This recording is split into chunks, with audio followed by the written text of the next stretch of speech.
At a restaurant, my sister stood up and announced, "Rachel, go sit somewhere else. This table is only for family, not for the adopted one." Everyone laughed and nodded along. Then the server dropped a $3,270 check in front of me for their whole meal. I grinned, took a calm sip, and quietly covered the bill. But suddenly I heard a voice. "Wait just a second. Can you imagine being told, in front of your entire family in a packed, upscale restaurant, that you don't belong? That you're not family, just an adopted girl?" That's exactly what happened to me, Rachel. But what they didn't know was that this moment of cruel humiliation was about to unravel their entire world and change my life forever. It was supposed to be a celebratory dinner at Belmont's, one of Seattle's most exclusive restaurants. The chandelier sparkled, casting a warm glow on the white tablecloths and crystal glasses. But inside I felt cold. My sister, Victoria, her voice ringing out, sharp as glass, had just told me to go find another table. This one's for family, not adopted girls. The laughter that followed, from my parents, my brother Kenneth, even Victoria's husband, it was like a punch to the gut.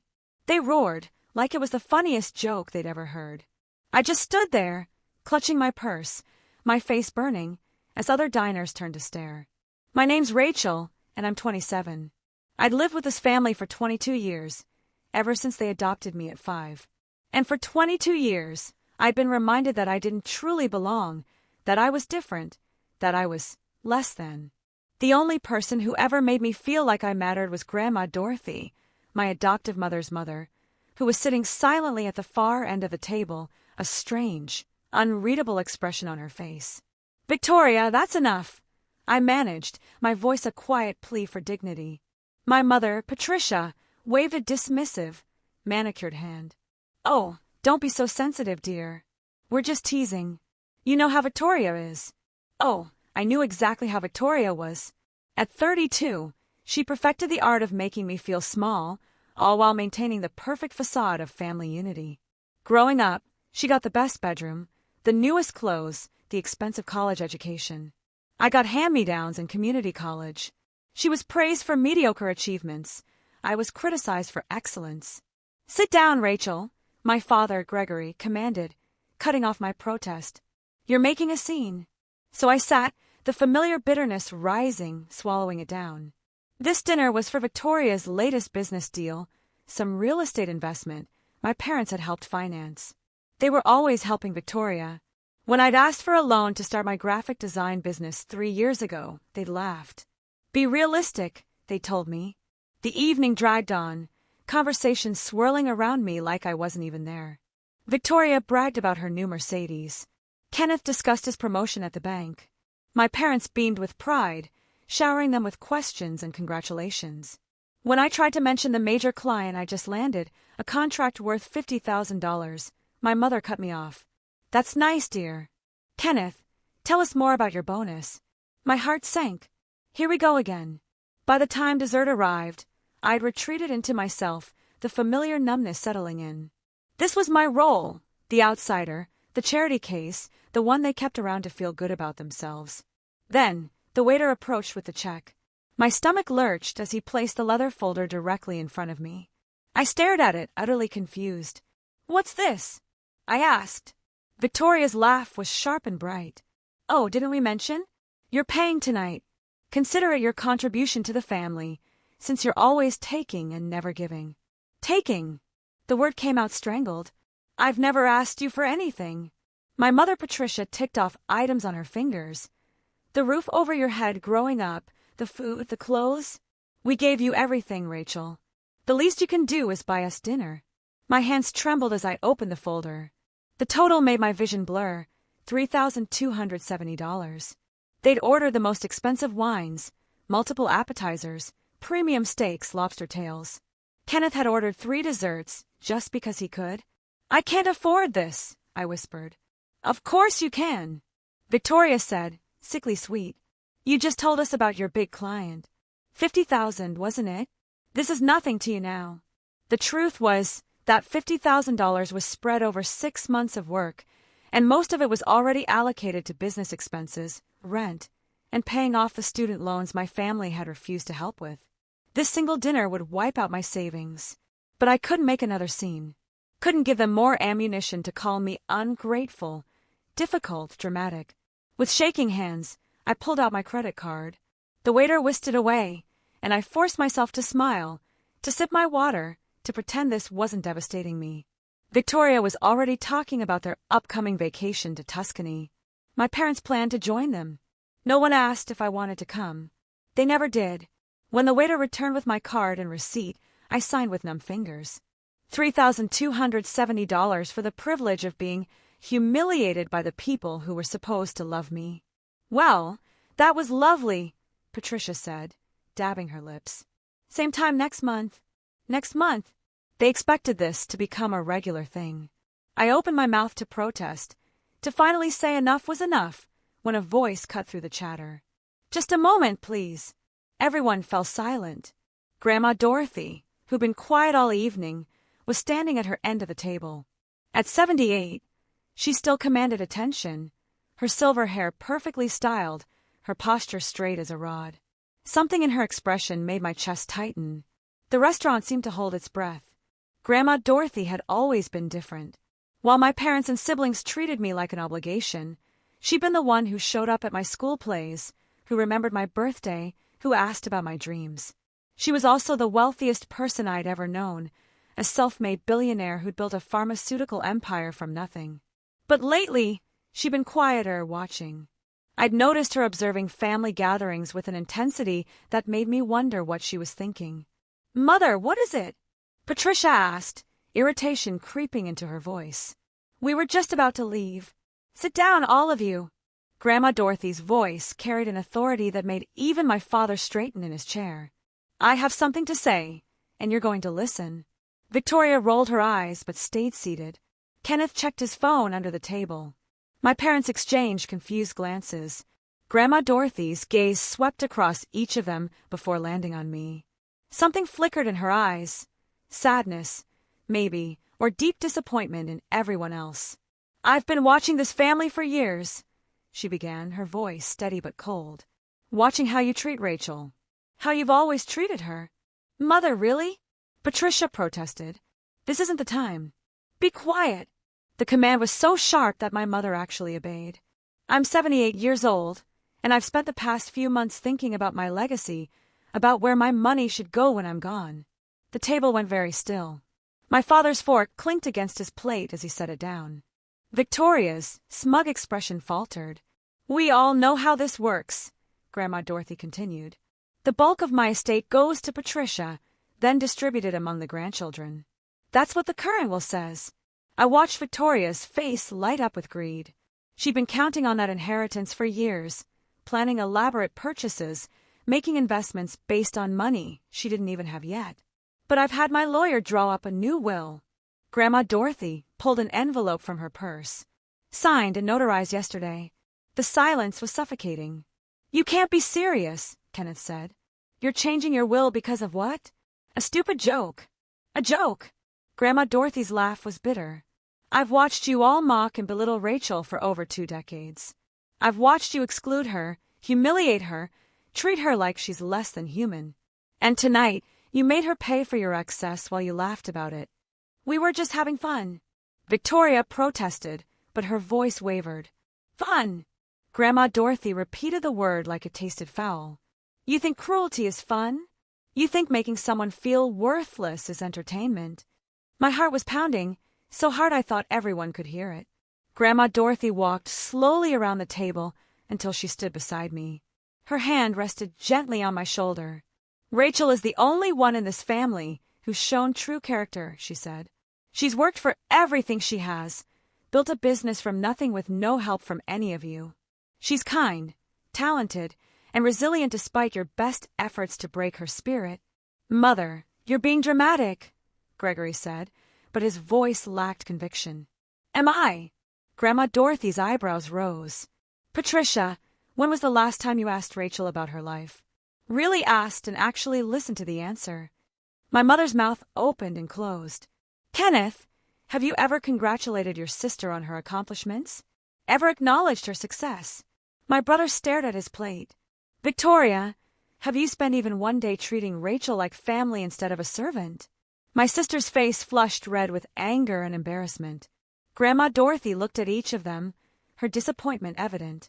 You've all failed spectacularly. You took in a little girl who'd lost everything, and instead of giving her love and support, you've spent 22 years making her pay for the kindness you never actually showed. The weight of her words settled over the table like a heavy blanket. Other diners had stopped pretending not to listen. Waitstaff hovered at a distance, sensing the drama. So, here's what's going to happen, Grandma Dorothy said, her voice gaining strength. My entire estate, every dollar, every property, every investment, is going to Rachel. The explosion was immediate. What? Victoria shrieked, jumping to her feet. You can't do that. That's not fair. Kenneth slammed his hand on the table. Mother, think about what you're saying. Patricia pleaded. You're talking about billions of dollars. Rachel isn't even really family. Stop! Grandma Dorothy's command silenced them again. Rachel is more family than any of you have ever been. She's earned this, not through blood, but through character. Through being a better person than all of you combined. I sat frozen, unable to process what was happening. Billions of dollars. Grandma Dorothy's entire fortune. It was impossible, unreal, too enormous to comprehend. You're being manipulated, Gregory said desperately. Rachel must have done something.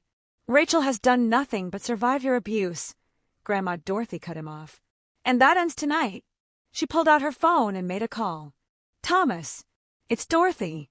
Yes. File the new will immediately. Make sure it's ironclad and prepare the trust documents for Rachel. My family's faces ranged from shock to fury to disbelief. Victoria looked like she might actually faint. Kenneth's face had gone purple. My parents seemed to age a decade in seconds. This isn't over, Victoria hissed at me. We'll contest it. We'll fight you in court. Try it, Grandma Dorothy said calmly. I've made sure everything is completely legal, and I'm of sound mind, as a medical evaluation from this morning confirms. She planned this, every detail. The explosion that followed was like nothing I'd ever witnessed. Victoria lunged across the table, her face contorted with rage. Kenneth grabbed her arm, but his own anger was barely contained. My parents sat in stunned silence, their carefully constructed world crumbling around them. You manipulative little TCH. Victoria snarled at me. You planned this. You've been playing the victim this whole time. Enough! Grandma Dorothy stepped between us. Rachel has done nothing wrong. She didn't even know about this until now. It was true. I was still reeling, my mind unable to grasp what had just happened. Billions of dollars. Grandma Dorothy's entire estate. Everything she'd built over her lifetime. Why are you doing this? Patricia's voice cracked, tears streaming down her face. I'm your daughter, your blood, and you should be ashamed of how you've acted, Grandma Dorothy replied, her voice softer but still firm. I gave you every advantage in life, Patricia. Education, opportunities. And you took all of that and learned nothing about compassion or kindness. Instead, you passed your cruelty down to your own children. Gregory, tried a different approach. Let's be reasonable. We can work this out. Maybe split the estate. There is nothing to work out, Grandma Dorothy said. The decision is made. My lawyers have everything in order. The trust is established. Rachel will receive everything when I pass, with immediate access to certain accounts starting tomorrow. Tomorrow. The word hung in the air. This wasn't some future promise. This was real, immediate, happening. Kenneth leaned forward, his voice low and threatening. You're making a huge mistake. Rachel doesn't know how to handle that kind of money. She'll blow through it in a year. Rachel has built a successful business on nothing, Grandma Dorothy interrupted. She's more financially responsible at 27 than any of you have ever been. She's had to be, because you never helped her. I finally found my voice, shaky and uncertain. Grandma, I don't understand. Why now? She turned to me, and her expression softened. Because I've watched you suffer long enough, sweetheart. I'm dying. The world tilted. What? The word barely came out. Pancreatic cancer. Stage 4. I have maybe 6 months, probably less. She said it so calmly, but I saw the pain beneath the composure. I found out 3 months ago, and I've spent that time getting my affairs in order, making sure my legacy goes to someone who deserves it. Tears blurred my vision. Grandma Dorothy was dying. The one person who'd ever truly loved me was leaving. Oh, don't cry, Rachel. She pulled me into a hug, and I breathed in her familiar perfume, lilac and vanilla. This isn't sad. This is justice. Around us, the restaurant had gone completely silent. Even the kitchen noise had died down. Everyone was watching this family implode in real time. You can't be serious about this. Patricia tried again, desperation making her voice shrill. Mother, please think about your grandchildren. Think about the family legacy. I am thinking about it, Grandma Dorothy said. That's exactly why I'm doing this. The family legacy should be compassion, hard work, and integrity. Rachel embodies all of that. The rest of you embody greed, cruelty, and entitlement. Victoria's hands were shaking. We'll sue. We'll prove you're not in your right mind. Good luck with that. Grandma Dorothy's smile was sharp. I have medical evaluations, psychological assessments, and testimony from dozens of witnesses about your treatment of Rachel over the years. My lawyer has been documenting everything for months. She'd been planning this carefully, methodically, protecting me, even as her own time ran short. I want to go home, I whispered. Of course. Grandma Dorothy kept her arm around me. Thomas is outside with the car. He'll take us both to my place. We have a lot to discuss. As we turned to leave, Kenneth blocked our path. This isn't fair. She's not even really one of us. Move. Grandma Dorothy's voice was ice. Or I'll have security remove you. He stepped aside, but the hatred in his eyes made me flinch. We walked through the restaurant in silence, every eye following us. The cool Seattle air hit my face as we stepped outside, and I gulped it down, trying to steady myself. A sleek black car waited at the curb. Thomas, Grandma Dorothy's driver of 30 years, opened the door with a knowing smile. Miss Rachel, welcome. Thomas knows everything, Grandma Dorothy said as we slid into the back seat. He's been helping me plan this for weeks. The car pulled away from the restaurant, leaving my family, former family, standing on the sidewalk in shock. Through the rear window, I saw Victoria screaming something, her face twisted with rage. Kenneth was on his phone, probably calling a lawyer. My parents stood together, looking lost and broken. I should have felt something. Guilt, maybe, or fear. But all I felt was numb exhaustion mixed with a strange sense of freedom. Are you really dying? I asked Grandma Dorothy, my voice small. Yes. She took my hand, her skin paper thin, but her grip surprisingly strong. But I'm not afraid. I've lived a full life, Rachel. Built an empire, raised a family, made my mark. Now I get to ensure that everything I've worked for goes to someone worthy. I don't know if I can do this, I admitted. I don't know how to be rich. I don't know how to run your companies. You'll learn, she said confidently. You're smart, hardworking, and you have good instincts. And you'll have an excellent team to guide you. I've made sure of that. The city lights blurred past the window as we drove toward her estate in Madison Park. What happens now? Now! Grandma Dorothy squeezed my hand. Now we prepare you for your new life, and we make absolutely certain that your family can never hurt you again. The next morning, I woke up in one of Grandma Dorothy's guest rooms, momentarily disoriented by the silk sheets and the view of Lake Washington through floor-to-ceiling windows. Then the memories crashed back. The restaurant, the bill, the announcement, everything. My phone had been buzzing nonstop since I turned it back on. 43 missed calls from Victoria, 27 from my mother, 16 from Kenneth, dozens of texts ranging from pleading to threatening. I scrolled through them with a strange detachment. You're being selfish. Think about the family. Patricia, I'll destroy you in court. You won't see a penny. Victoria, we need to talk. This can still be fixed. Gregory, Grandma's clearly not thinking straight. Help us get her evaluated. Kenneth, I set the phone down and walked to the window. Grandma Dorothy's estate sprawled across 3 acres of prime Seattle real estate. The morning sun glinted off the lake, sailboats already dotting the water. This was mine now, or would be soon. A soft knock interrupted my thoughts. Miss Rachel, breakfast is ready, and Miss Dorothy would like to see you in the study. I found Grandma Dorothy sitting behind an enormous mahogany desk, looking surprisingly energetic, despite yesterday's revelation about her health. Thomas stood nearby, and a distinguished-looking man in an expensive suit sat across from her. "Rachel, this is Walter, my attorney," Grandma Dorothy said. "We need to go over some things." Walter stood, shaking my hand with a firm grip. "Miss Rachel, it's a pleasure. Your grandmother has spoken very highly of you." I sat down, feeling like I was in a dream. Walter opened a leather portfolio and began explaining the details of the trust, the companies, the investments. Numbers that seemed impossible swam before my eyes. $3 billion in liquid assets, $5 billion in property and investments, stakes in pharmaceutical companies, real estate developments, tech startups.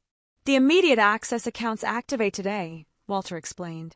$5 million for your personal use while the trust is being finalized. Your grandmother wanted to ensure you had resources right away.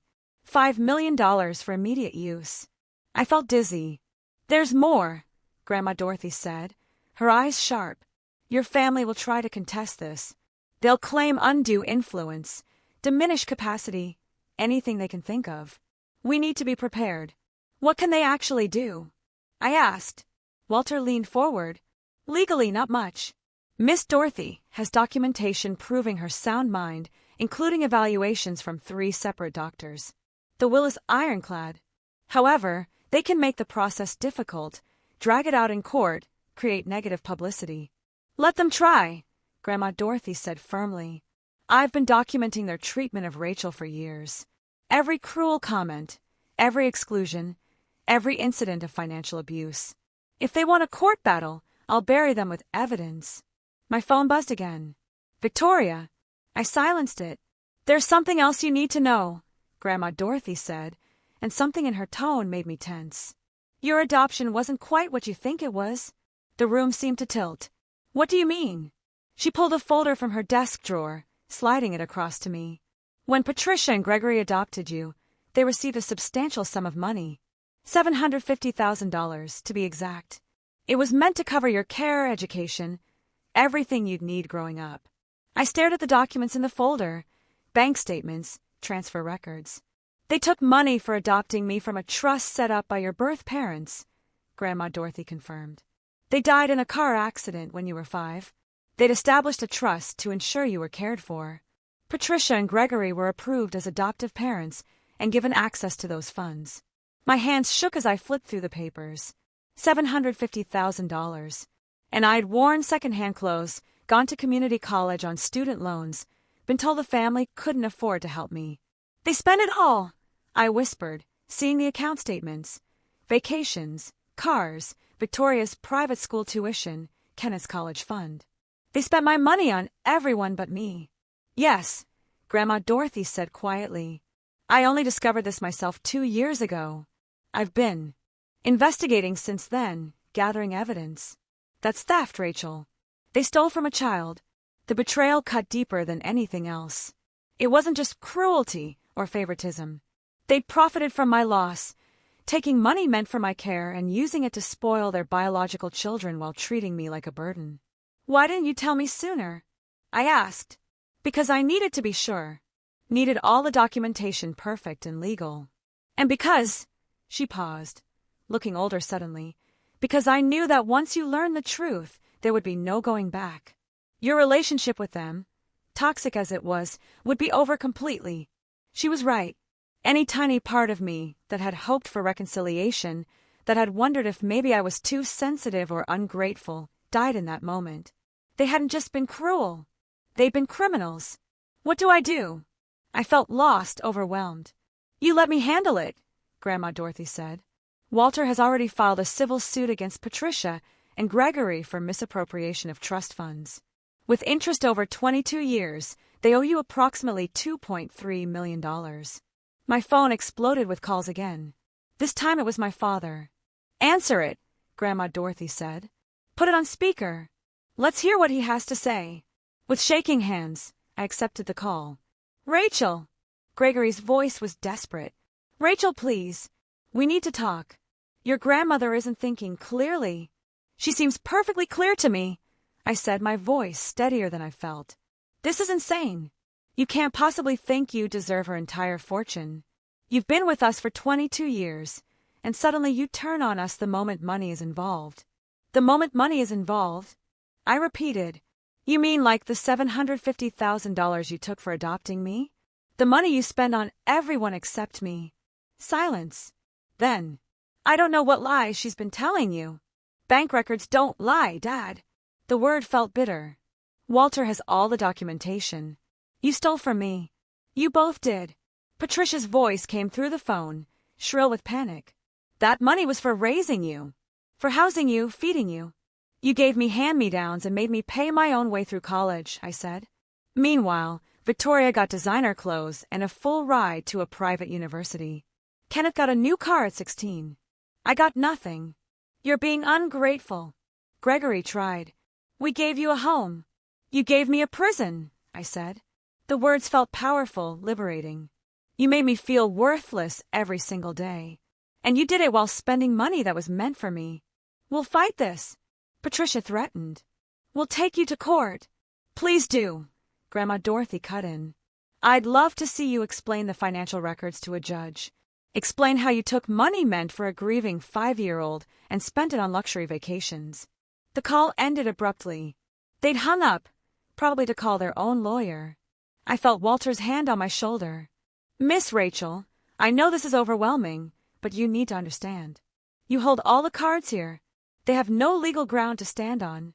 They'll try anyway, I said. Of course they will, Grandma Dorothy agreed. But they'll lose. And when they do, you'll never have to see them again. 3 days later, the story hit the media. Somehow, and I suspected Victoria was behind it, the details of Grandma Dorothy's will change had leaked to the press. Billionaire disinherits family for adopted granddaughter, screamed the headlines. My phone wouldn't stop ringing with reporters wanting statements. I'd moved into Grandma Dorothy's estate temporarily, unable to face my apartment where my family knew the address. Thomas had retrieved my things, and I was living in a strange bubble of luxury and chaos. The public reaction was divided. Some praised Grandma Dorothy for rewarding character over blood. Others called me a manipulative gold digger who'd seduced an elderly woman for her fortune. The comment sections were brutal. She must have been sleeping with the old woman's lawyer or something. Gold digger alert. This girl knew exactly what she was doing. Good for Dorothy. Family isn't blood. It's how you treat people. That adopted girl is going to blow through billions in a year. Watch. I tried to ignore it, but the words burrowed under my skin. Was I wrong to accept this? Should I have refused Grandma Dorothy's gift? Stop reading those, Grandma Dorothy said, finding me hunched over my laptop in the library. She looked frielier than she had days ago, the cancer clearly progressing. People will always have opinions. Let them talk. They're calling me terrible things, I said. They called me terrible things when I built my first company, she replied, settling into the chair beside me. Said I was too aggressive, too masculine, too ambitious. A woman couldn't possibly succeed in pharmaceuticals. I proved them wrong. She took my hand, her grip weaker now. You'll prove them wrong too, Rachel. Not by defending yourself, but by being exactly who you are, kind, hardworking, principled. That afternoon, Walter arrived with news. His expression was grave. Patricia and Gregory have officially filed to contest the will. They're claiming diminished capacity and undue influence. Let me see, Grandma Dorothy said. Walter handed over the legal documents. I read over her shoulder, my anger building with every word. They claimed I'd isolated Grandma Dorothy from her family, that I'd manipulated a sick elderly woman, that I'd taken advantage of her declining mental state. This is ridiculous, I said. I didn't even know about the cancer until that night. We have evidence proving otherwise, Walter assured me, including testimony from medical staff, friends, business associates. They're grasping at straws, but something in Walter's expression made me nervous. What aren't you telling me? He exchanged a glance with Grandma Dorothy. Victoria has hired a private investigator. They're digging into your background, looking for anything they can use against you. My stomach dropped. There's nothing to find. We know that, Grandma Dorothy said. But they'll try to create something. Twist innocent situations. Take things out of context. As if on cue, my phone rang. An unknown number. Against my better judgment, I answered. Rachel, it's so good to finally reach you. The voice was unfamiliar. Syrupy sweet. I'm Jennifer Cole from Seattle Scene Magazine. I'd love to chat about your relationship with Dorothy. No comment, I said, moving to hang up. Wait, I just have a few questions about the allegations. What allegations? About your business. There are questions about where you got your startup capital. Some people are suggesting Dorothy funded it years ago. That you've been planning this takeover for a long time. My blood ran cold. That's not true. I built my business with my own money. Can you prove that? Do you have documentation? I hung up, my hands shaking. They're trying to create a narrative, Walter said grimly. That you've been grooming Dorothy for years.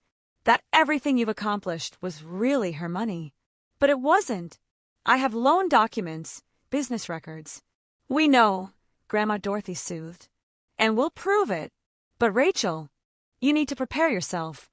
This is going to get worse before it gets better. She was right. By evening, social media was flooded with theories. Anonymous accounts, probably my family, were spreading rumors that I'd failed out of community college, I'd graduated with honors, that my business was failing, it was thriving, that I'd had multiple affairs with wealthy older men I'd barely dated in years. The cruelest rumor was that I'd somehow caused my birth parents' death to access their trust fund. I was 5 years old when they died, but facts didn't matter to internet trolls. I closed my laptop, feeling sick. Miss Rachel. Thomas appeared at the library door. There are reporters at the gate, quite a few of them. I walked to the window overlooking the front of the estate. News vans lined the street. Cameras pointed at the house. My private life was now public spectacle. This is what they want, I said quietly. They want me to crack. To do something that makes me look bad. Then don't give them the satisfaction, Grandma Dorothy said. She looked exhausted, but her eyes were still fierce. We fight this the right way, with truth, with evidence, with dignity. That night I couldn't sleep. I kept replaying moments from my childhood. Patricia telling me I was lucky they'd taken me in. Victoria laughing when I didn't get invited to her birthday party. Kenneth pushing me into the pool at a family gathering while everyone laughed. Every moment of exclusion, every casual cruelty, all building to this moment. Around 2 a.m, my phone buzzed with a text from an unknown number. You're going to regret this. We'll destroy you. Victoria, threatening me from a burner phone. I screenshot it and sent it to Walter. Evidence. Grandma Dorothy had taught me well. The next morning brought a new development. Kenneth showed up at the estate, somehow talking his way past security. I found him in the foyer arguing with Thomas. I need to see Rachel, he was saying. Please, it's important. It's okay, Thomas, I said, though my heart was racing. I'll talk to him. Kenneth looked terrible, unshaven. His clothes wrinkled, dark circles under his eyes. Nothing like the polished banker I'd grown up with. Rachel, please, he said. We need to fix this. The family is falling apart. The family fell apart a long time ago, I said. You're just noticing now because money's involved. That's not fair. I know we weren't always. I know we could have been better to you. But this. He gestured around the estate. Cutting us out completely? That's too far. Too far.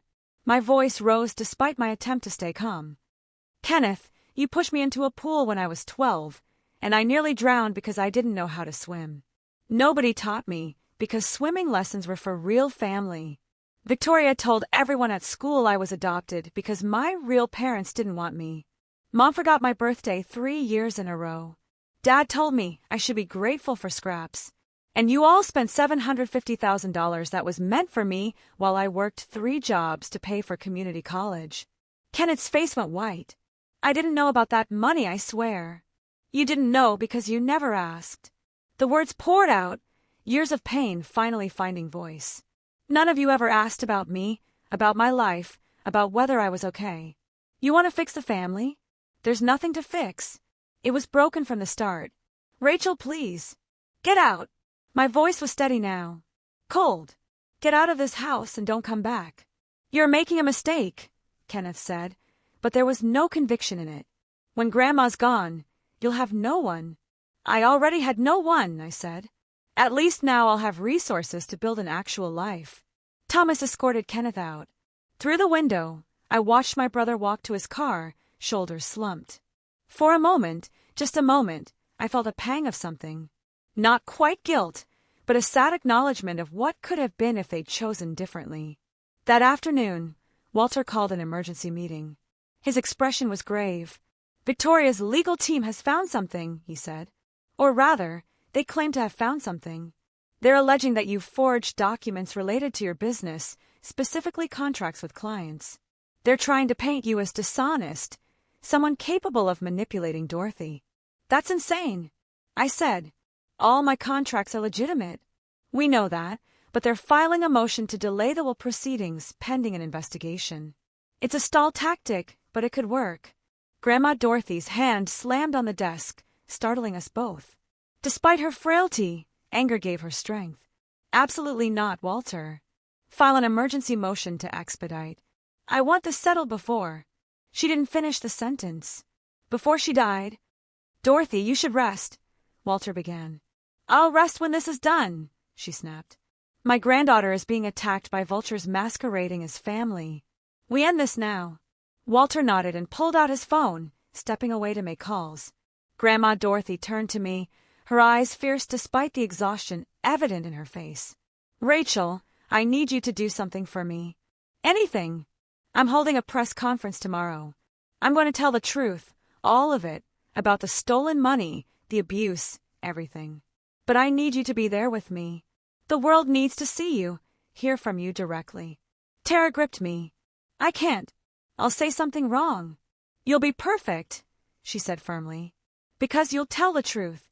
That's all you need to do." That night, I barely slept again.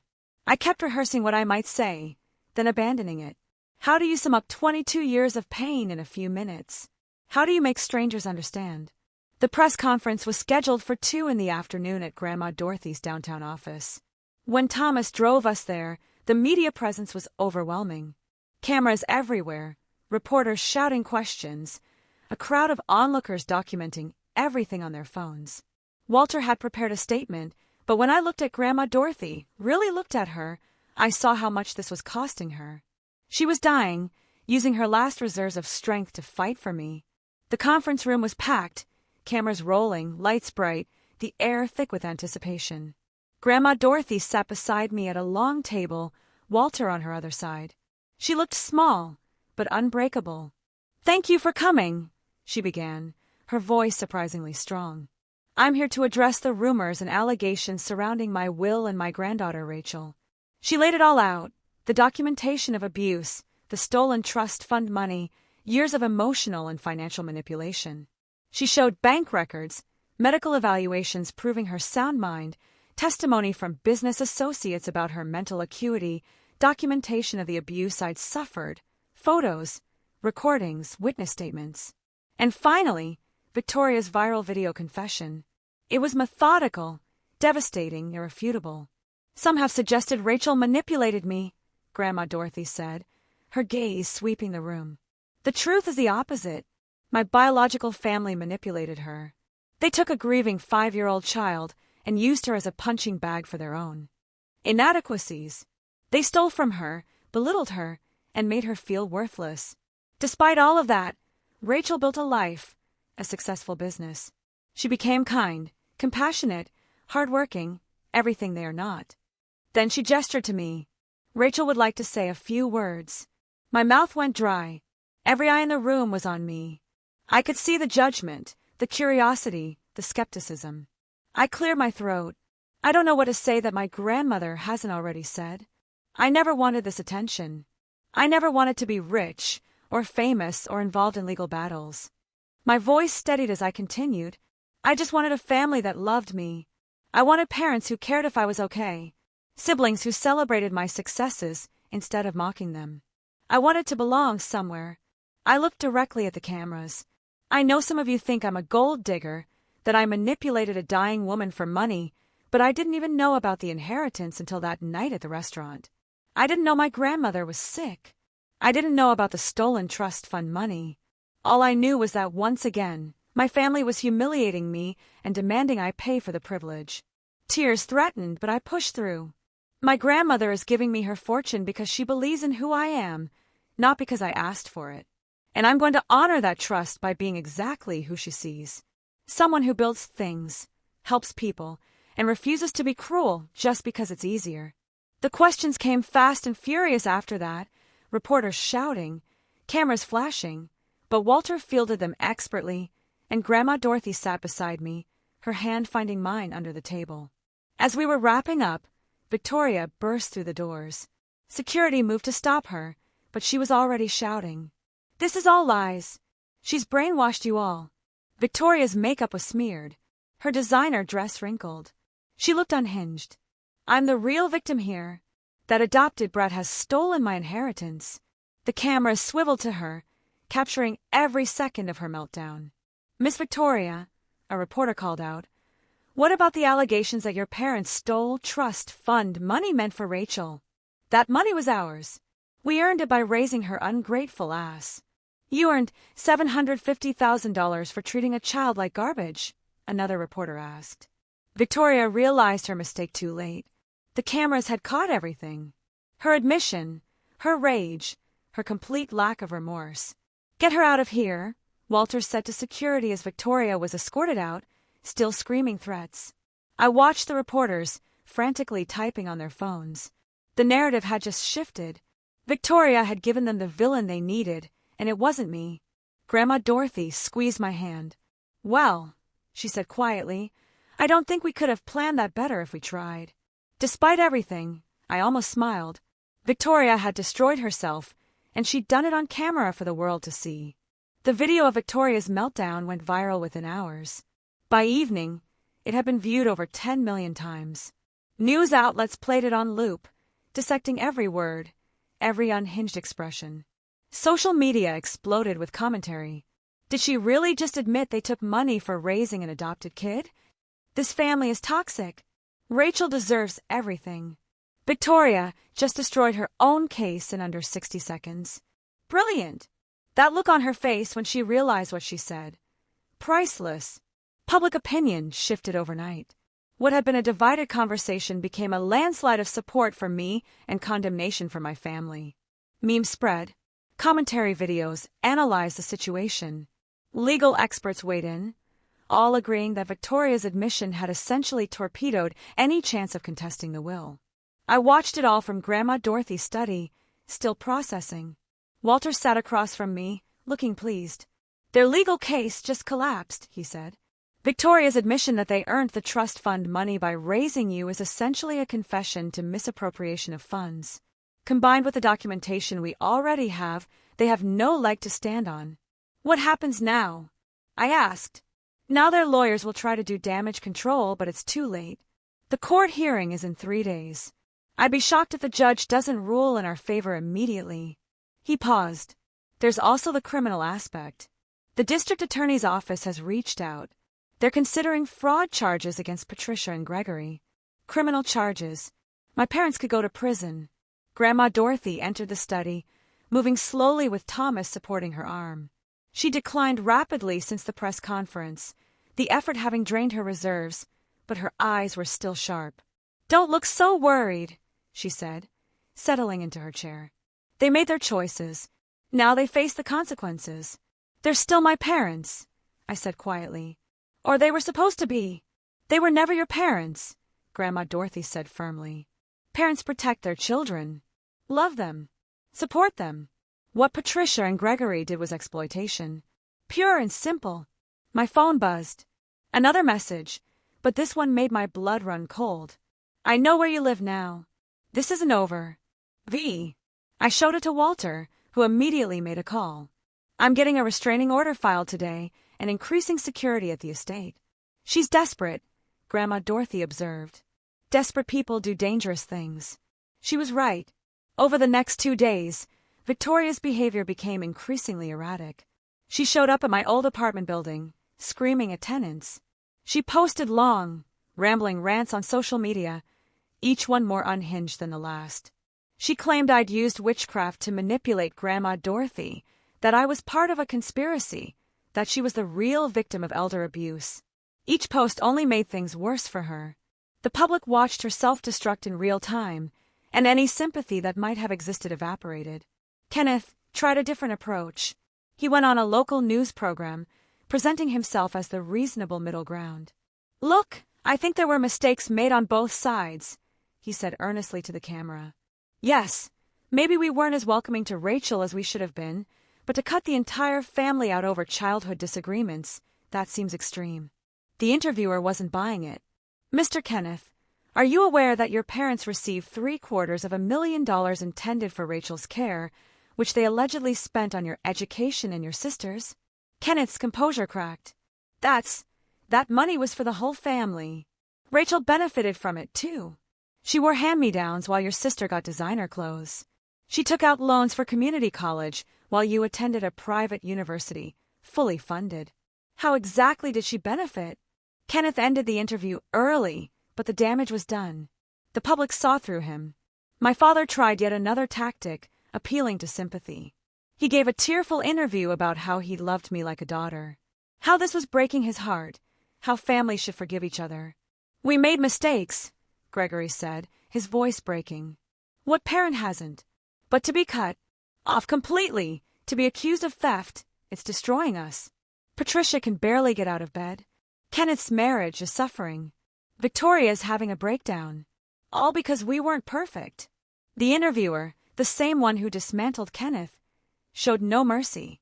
"Mr. Gregory, you're describing what you did as not being perfect. But investigators have documented years of emotional abuse, financial exploitation, and systematic exclusion of Rachel from family activities. This goes beyond imperfection. That's not abuse. That's just family dynamics. Every family has issues. Every family doesn't steal $750,000 from a child. My father walked out, too. But my mother's approach was the most calculated. Patricia hired a PR firm and gave a carefully crafted interview to a sympathetic journalist. She wore a simple dress, minimal makeup, positioned herself in soft lighting. She cried at all the right moments. "I loved Rachel from the moment we brought her home," Patricia said, dabbing her eyes. "She was this beautiful, broken little girl who'd lost everything. I wanted to give her a family, a home, love. Yes, we were stricter with her than with our biological children. Maybe that was wrong, but we were trying to prepare her for a hard world. We knew she'd face challenges as an adopted child, and we wanted her to be strong." The journalist ate it up. "And the money? That money was meant for her care, and that's what we used it for. Housing, food, utilities. Raising a child is expensive. Maybe we should have documented every expense. But we were a family, not a business." She looked directly into the camera. "Rachel, if you're watching, please know I love you. I always have. Can we please just talk? Without lawyers, without the media. Just mother and daughter." I watched the interview with Grandma Dorothy and Walter. When it ended, I felt sick. "She's good," Walter admitted. "This is the most sympathetic they've looked since this started." "She's a liar," I said flatly. "She never loved me.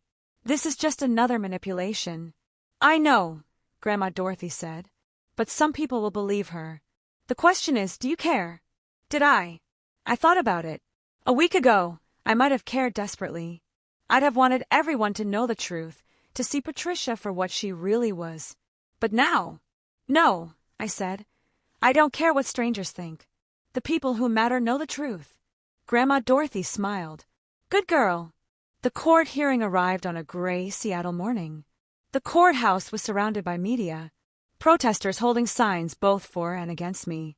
Curiosity seekers, hoping for a glimpse of the drama. Walter had arranged for us to enter through a private entrance, but I could still hear the noise outside. Grandma Dorothy looked frail in her wheelchair. We'd finally convinced her to use one, but her spine was still straight. I held her hand as we entered the courtroom. My family was already there. Patricia, Gregory, Kenneth, and Victoria sat at the defendant's table with their team of lawyers. Patricia had maintained the soft, sympathetic appearance from her interview. Gregory looked tired and defeated. Kenneth wouldn't meet my eyes. But Victoria stared at me with pure hatred. The judge, a stern woman in her 60s named Judge Morrison, entered and everyone rose. "This is a hearing regarding the will of Dorothy Hayes and the contest filed by Patricia Hayes and family," Judge Morrison began. "I've reviewed the documentation submitted by both parties. Counsel, your opening statements." The family's lawyer went first, a slick man named Robert, who argued that Grandma Dorothy had been unduly influenced, that her illness had impaired her judgment, that the will should be set aside in favor of the previous version. Then Walter stood. He didn't argue or plead. He simply presented facts. Bank records showing the stolen trust fund money. Medical evaluations from 3 separate doctors confirming Grandma Dorothy's sound mind. Testimony from business associates about her mental acuity. Documentation of the abuse I'd suffered. Photos, recordings, witness statements. And finally, Victoria's viral video confession. Your Honor, Walter concluded, this is not a case of undue influence. This is a case of a woman choosing to leave her estate to someone who deserves it, and a family angry that their victim has finally escaped their control. Patricia's lawyer tried to counter, but Judge Morrison cut him off.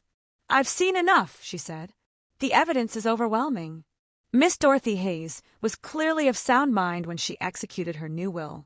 The documentation of abuse is extensive and credible, and the admission by Victoria Hayes that the family earned money meant for Rachel, well, that essentially confirms the allegations of financial exploitation.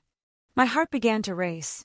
Furthermore, Judge Morrison continued, the behavior exhibited by the contesting parties during these proceedings, including threats, harassment, and public defamation, only reinforces that Miss Dorothy's decision was correct.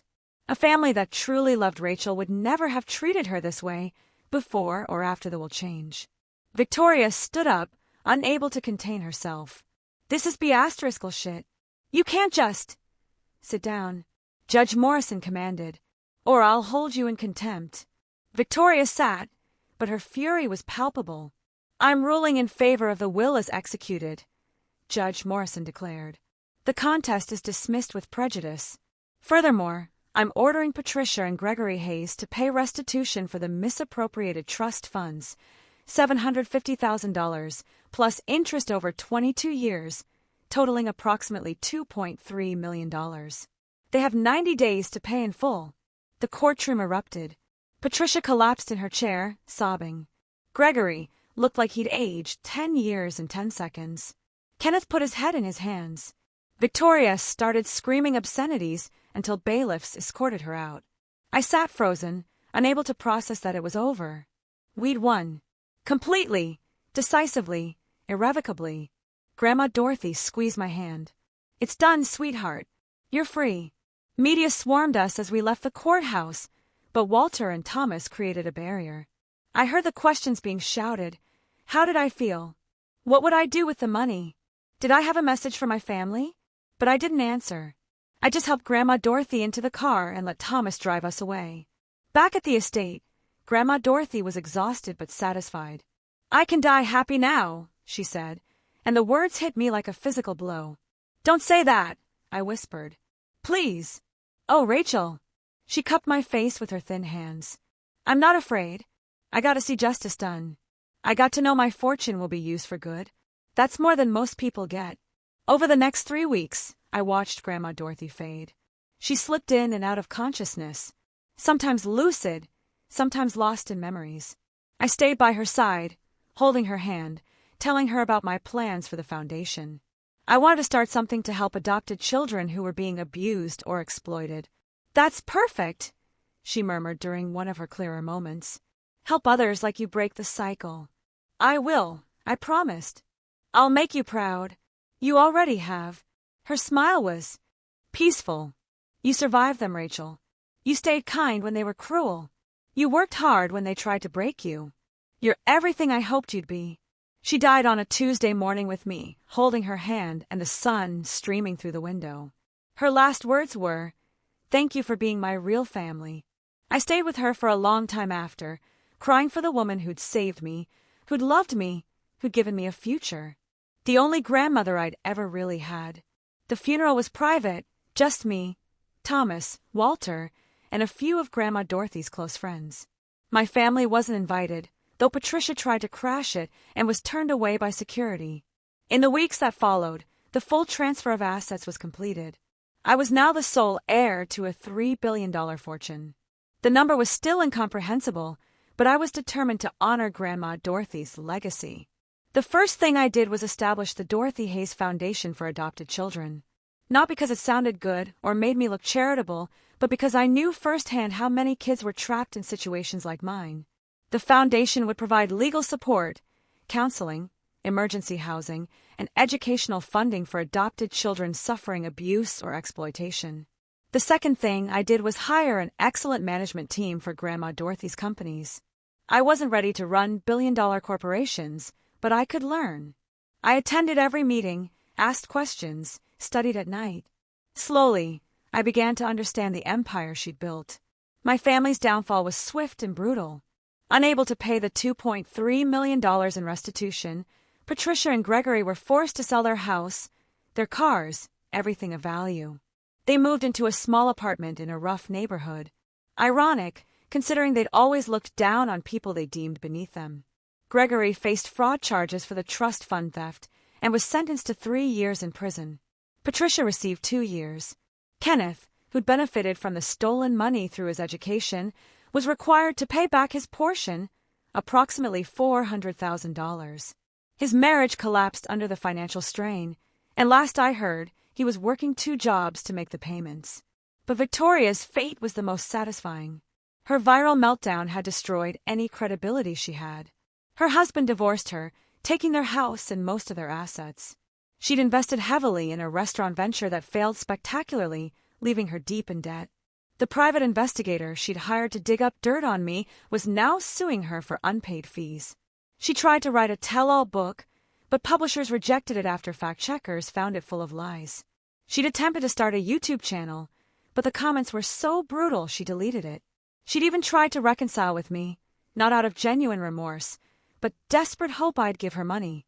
I'd read her email once. "Rachel, I know we had our differences, but we're still sisters. Family forgives family. I'm struggling right now, and I know you're doing well. Maybe we could meet for coffee, talk about the past, and build a future together." I deleted it without responding. 6 months after Grandma Dorothy's death, I stood in the foundation's new headquarters. A beautiful building in downtown Seattle, dedicated to helping children like I'd been. The walls were covered with photos of kids we'd already helped, stories of escape and new beginnings. Thomas stood beside me, having accepted a position as the foundation's operations director. "Miss Dorothy would be proud," he said. "I hope so," I replied. My phone buzzed. Another message from my family. They never stopped trying. This one was from Kenneth. "Rachel, Mom and Dad are struggling. Dad's in prison. Mom's barely surviving. I know you're angry, but they're still your parents. Can't you find it in your heart to help?" I typed my response carefully. They were never my parents. They were people who took money to raise me and instead used me as a punching bag for their inadequacies. I owe them nothing. But I'll make you a deal. I'll donate the exact amount they stole from me, $750,000, to a fund helping adopted children escape abusive families in their names. That's the only legacy they'll have. I hit send and blocked his number. A year later, I was featured in a business magazine, not as the adopted girl who inherited billions, but as a CEO running multiple successful companies and a growing foundation that had helped over 500 children. The article focused on my work, my vision, my accomplishments. There was a small mention of my family drama, but it was in the past now. The narrative had shifted. I wasn't the victim anymore. Wasn't the gold digger or the manipulator. I was simply Rachel, a woman who'd survived, thrived, and chosen to help others do the same. I'd heard through mutual acquaintances that Victoria was working in telemarketing, barely making ends meet. That Patricia, released from prison, was living in a women's shelter. That Gregory was still incarcerated, his health failing. That Kenneth was bankrupt, his expensive education worthless without the connections and money that had always propped him up. Part of me, the part that remembered being a hurt little girl, felt a twinge of something. Not quite satisfaction, not quite pity, just acknowledgement that actions have consequences.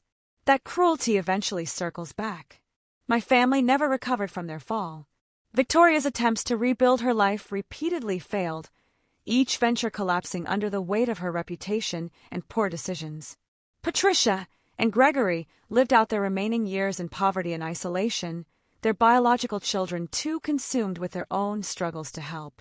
Kenneth's pride never allowed him to accept jobs he deemed beneath him, keeping him perpetually on the edge of financial ruin. They built their lives on a foundation of cruelty and entitlement, and when that foundation crumbled, they had nothing left to stand on. As for me, I built something lasting from the ashes of that painful past. Each child the foundation saved, each life changed, each cycle of abuse broken, that was my real inheritance from Grandma Dorothy. Not the money, but the understanding that sometimes the best revenge isn't destruction, but becoming everything they said you couldn't be. And watching them destroy themselves while you're busy building something beautiful, that was simply justice taking its natural course. So, tell me, what would you have done in my place? Have you ever had a moment where you finally stood up to injustice, or when you realized your family wasn't who you thought they were? Let me know in the comments below. I'd really love to hear your stories.